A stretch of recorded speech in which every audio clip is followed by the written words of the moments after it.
रोज मेरे क्लिनिक में young patients आते हैं जो बोलते हैं, डॉक्टर हमने 6 महीने तक रोजमेरी ऑयल लगाया, हेयर फॉल थोड़ा तो कम हुआ पर हेयर लाइन वापस नहीं आई। या फिर कुछ ऐसे पेशेंट्स आते हैं जो कहते हैं, डॉक्टर हमने मिनॉक्सिडिल लगाना शुरू किया, शुरुआत में हेयर फॉल बढ़ गया, फिर हम डर गए और हमने छोड़ दिया। नमस्ते, मैं हूं doctor Gaurav Garg, dermatologist and hair transplant surgeon at Derma Life Skin and Hair Clinic, New Delhi. ये सब इसलिए होता है क्योंकि लोग बिना मैकेनिज्म को समझे, बिना बायोलॉजी को जाने, बस वायरल ट्रेंड्स के पीछे भागने लगते हैं। इस वीडियो में हम दोनों साइड्स को अच्छे से ब्रेक डाउन करके समझेंगे, जैसे कि मिनॉक्सिडिल फॉलिकल पर मॉलिक्यूलर लेवल पर क्या काम करता है और इसकी क्लिनिकल एफिकेसी क्या है, रोजमेरी ऑयल का सच क्या है और क्या साइंटिफिक स्टडीज हैं, क्या दोनों का एप्लीकेशन और यूसेज प्रोटोकॉल बिल्कुल अलग है, और सबसे इंपॉर्टेंट, आपके हेयर लॉस स्टेज के हिसाब से आपके लिए एग्जैक्ट सही चॉइस क्या होनी चाहिए। अगर आप अपने बालों को लेकर सीरियस हैं तो इस साइंटिफिकली बैक्ड इवैल्यूएशन को एंड तक बिना स्किप करे देखिए। मिनॉक्सिडिल एक पावरफुल पोटेशियम चैनल ओपनर है। जब आप इसको अपने स्कैल्प पर अप्लाई करते हैं तो ये सराउंडिंग ब्लड वेसल्स के अंदर प्रेजेंट स्मूथ मसल्स को रिलैक्स करता है। इस रिलैक्सेशन की वजह से ब्लड वेसल्स चौड़ी हो जाती हैं, जिसे हम मेडिकल लैंग्वेज में वेसोडाइलेशन कहते हैं। वेसोडाइलेशन होते ही आपके स्कैल्प का माइक्रो सर्कुलेशन सडन तरीके से बढ़ जाता है। ब्लड के थ्रू आपके हेयर फॉलिकल्स तक ऑक्सीजन, अमाइनो एसिड्स और एसेंशियल माइक्रोन्यूट्रिएंट्स की हैवी सप्लाई शुरू हो जाती है। इसके बाद होता है एनाजन फेज एक्सटेंशन। आपके हर बाल की एक लाइफ साइकिल होती है। एनाजन यानी ग्रोथ फेज जो 3 से 5 साल चलता है, कैटाजन यानी कि ट्रांजिशन फेज और टीलोजन यानी कि resting and shedding phase. Androgenic alopecia में डीएसटी हार्मोन आपके ग्रोथ फेज को छोटा करते जाता है, जिससे बाल पतले होने लगते हैं। मिनॉक्सिडिल फॉलिकल्स को सिग्नल देना शुरू करता है कि वो कैटाजन फेज में ना जाए और आपके एनाजन फेज को एक्सटेंड यानी लंबा कर देता है। इसका मतलब है जो बाल 6 महीने में गिरने वाला था वो अगले 2 साल 3 साल तक स्कैल्प पे टिका रहेगा और ग्रो करता रहेगा। नेक्स्ट है थिकनिंग प्रोसेस। जब मिनिएचराइज पतले और कमजोर फॉलिकल्स को लगातार हाई ऑक्सीजन और न्यूट्रिएंट सप्लाई मिलती है तो उनका फिजिकल साइज बढ़ने लगता है और फॉलिकल्स नॉर्मल साइज की होने लगती हैं। यही रीजन है कि मिनॉक्सिडिल से आपको डीप डेंसिटी और वॉल्यूम देखने को मिलता है। अब बात करते हैं रोजमेरी एसेंशियल ऑयल की। ये एक्सट्रैक्ट बनता है रोजमेरिनस ऑफिशियलिस नाम के प्लांट की लीफ से। इंटरनेट पर हर जगह एक ही बात बोली जाती है, साइंस ने प्रूव किया है कि रोजमेरी ऑयल बिल्कुल मिनॉक्सिडिल 2% जितना इफेक्टिव है। लेकिन क्या आपने कभी उस एक्चुअल साइंटिफिक स्टडी को अंदर से पढ़ा है? पूरी दुनिया में रोजमेरी ऑयल का जितना भी क्रेज है वो मेजॉरिटी एक सिंगल पायलट स्टडी पर टिका हुआ है जो ईयर 2015 में पब्लिश हुई थी। इस क्लिनिकल ट्रायल में 100 पेशेंट्स को लिया गया जिन्हें एंड्रोजेनिक एलोपेशिया यानी कि पैटर्न बाल्डनेस थी। उन्हें 2 ग्रुप्स में डिवाइड किया गया। ग्रुप ए, इन्हें दिन में 2 बार मिनॉक्सिडिल 2% लगाने को दिया गया। ग्रुप बी, इन्हें दिन में 2 बार रोजमेरी ऑयल दिया गया। ये स्टडी पूरे 6 महीने तक चली। ट्रायल के रिजल्ट्स क्या थे? शुरुआती 3 महीनों तक दोनों ही ग्रुप में कोई भी सिग्निफिकेंट हेयर काउंट चेंज नहीं देखा गया। 6 महीने के बाद दोनों ग्रुप्स के हेयर काउंट में एक सिस्टमैटिक एंड पैरेलल इंक्रीज देखा गया। इस स्टडी के आते ही ऑर्गेनिक ब्रांड्स और सोशल मीडिया क्रिएटर्स ने हेडलाइंस बना दी कि rosemary oil is equal to minoxidil. लेकिन यहाँ 3 बड़े क्लिनिकल लूप होल्स हैं जो आपको नहीं पता। पहला लूप होल है मिनॉक्सिडिल 2% वर्सेस 5%। इस स्टडी में मिनॉक्सिडिल का 2% कॉन्सेंट्रेशन यूज किया गया था। मेडिकल साइंस में मैन के लिए स्टैंडर्ड प्रिस्क्रिप्शन मिनॉक्सिडिल 5% होता है और फीमेल्स के लिए भी अब क्लिनिकल गाइडलाइंस 5 की तरफ शिफ्ट हो रही हैं। मिनॉक्सिडिल 5% की एफिकेसी 2% से लगभग डबल और बहुत फास्ट होती है। रोजमेरी ऑयल को 2% के बराबर देखा गया, 5% के क्लिनिकल पावर हाउस के जो सामने नहीं टिकता। दूसरा लूप होल है no anti androgenic reversal. Rosemary oil majorly एक एंटी इंफ्लेमेटरी एजेंट है। इसमें कार्नोसिक एसिड होता है जो टिश्यू हीलिंग को सपोर्ट करता है, लेकिन जेनेटिक बाल्डनेस में डीएसटी बाइंडिंग रिसेप्टर्स पर होती है। उसे कम करने का मैकेनिकल पावर बोटेनिकल ऑयल में बहुत लिमिटेड होता है। ये फॉलिकल्स के आसपास के इन्फ्लामेशन को कम कर सकता है पर जेनेटिक श्रिंकेज को कंप्लीटली रिवर्स नहीं कर सकता।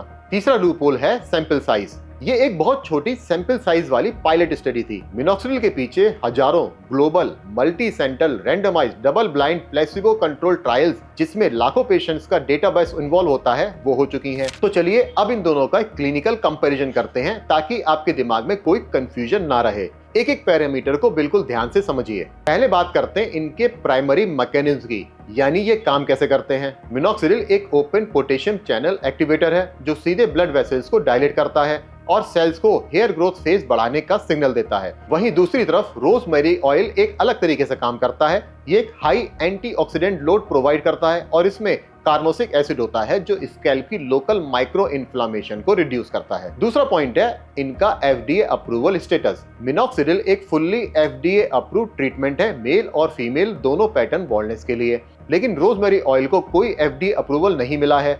इसे मेडिकल साइंस में एक कॉस्मेटिक टॉनिक की तरह देखा जाता है। तीसरा और सबसे इंपॉर्टेंट, एडवांस स्टेजेस में इनका सक्सेस रेट क्या है। अगर आप नॉर्वुड स्टेज 2, 3 या 4 पर हैं तो मिनॉक्सिडिल की एफिकेसी मॉडरेट से हाई होती है। ये आपके हेयर फॉल को रोककर श्रिंक हो रहे फॉलिकल्स को वापस रिवाइव कर सकता है, लेकिन एडवांस थिनिंग में रोजमेरी ऑयल की एफिकेसी लगभग 0 हो जाती है।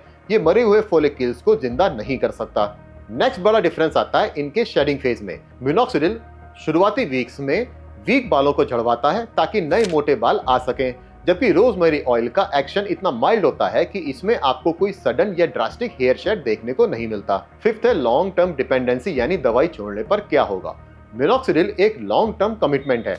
अगर आपने इसे लगाना बंद किया तो बचे हुए बाल 4 से 6 महीने में अपनी जेनेटिक टाइम लाइन पर वापस आकर शेड होने लगेंगे। रोजमेरी ऑयल के साथ भी ऐसा ही होगा, क्योंकि ये भी आपकी इन्फ्लामेशन को कम कर रहा है। और फाइनल पॉइंट है इनके साइड इफेक्ट्स। मिनॉक्सिडिल के साथ प्रोपाइलिन ग्लाइकोल बेस की वजह से स्कैल्प पर टेम्परेरी ड्राइनेस या इचिंग हो सकती है। और अगर बात करें रोजमेरी ऑयल की तो लोग सोचते हैं नेचुरल है तो साइड इफेक्ट नहीं होगा, लेकिन अगर आपने एसेंशियल ऑयल को सही से डाइल्यूट नहीं किया तो ये एक्यूट कॉन्टैक्ट डर्मेटाइटिस और सीवियर स्कैल्प एलर्जीज को बढ़ावा दे सकता है। अब मैं आपको उस साइकोलॉजिकल बैरियर के बारे में बताता हूँ जहाँ 80% लोग हार मान लेते हैं और अपना ट्रीटमेंट खराब कर देते हैं। वो है इनिशियल शेडिंग फेज। अब आप मिनॉक्सिडिल लगाना शुरू करते हैं तो पहले 2 से 6 वीक के अंदर आपका हेयर फॉल सडनली बढ़ जाता है। सोचते हैं डॉक्टर ने मुझे बाल उगाने की दवाई दी थी, इससे तो मेरे बच्चों के बाल भी गिर रहे हैं, और वो डर के मारे मिनॉक्सिडिल का यूज करना बंद कर देते हैं। यहाँ हेयर बायोलॉजी का एक बहुत बड़ा रूल काम कर रहा होता है।